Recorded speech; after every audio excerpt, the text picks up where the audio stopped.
দেখেন ভাই বোন সমাজের মধ্যে আমরা যে বসবাস করি, নিশ্চিত প্রত্যেকটা ফ্যামিলিতে ভাই থাকে, বোন থাকে, বিভিন্ন মানুষ থাকেন। হকগুলাও তাদেরকে সঠিক নিয়মে হস্তান্তর করতে হয়। যার যে পাওনা যেটা আছে সেই পাওনাটা তাকে বুঝিয়ে দিতে হয়।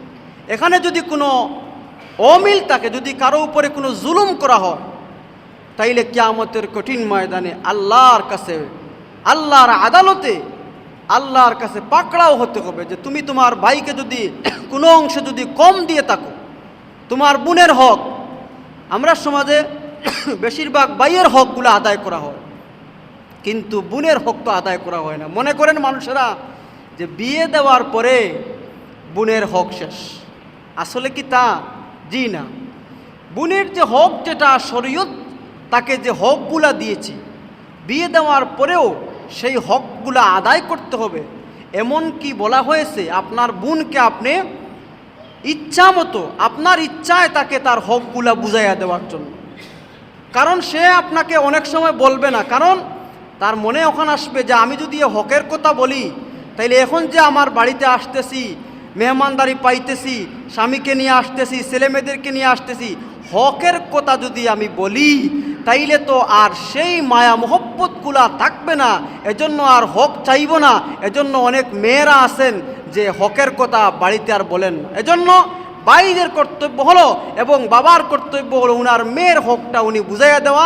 বাবা দুনিয়াতে না থাকলে ভাইয়েরা বোনের হকটা, যে ইসলামে যতটুকু হক তাকে দিয়েছে, সেই হকটুকুন তাকে বুঝাইয়া দেওয়া যার সম্পদ হিসাবে। আল্লাহ তাআলা আমাদেরকে বুঝার তৌফিক দান করুন।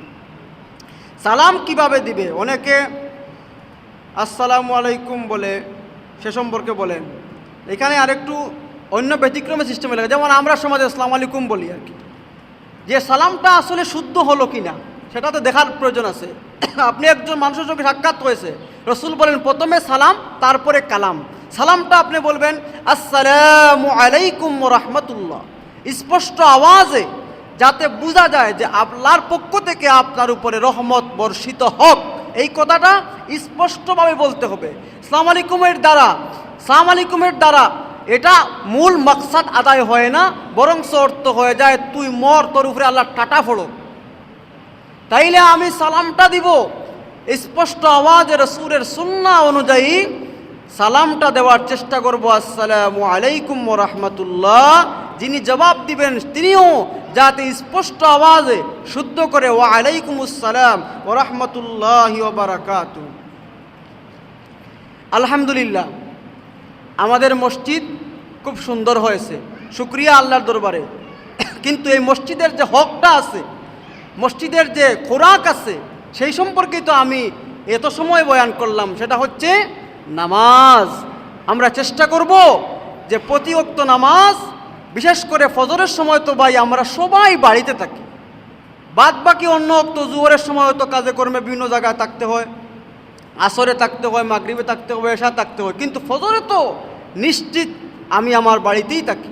তাইলে আমি চেষ্টা করব, চেষ্টা কি সেটা আমি আসতেই হবে, এবং আসার সময় দাওয়াত দিয়ে নিয়ে মানুষদেরকে নামাজের মধ্যে আসার জন্য আল্লাহ আমাকে হুকুম করেছেন।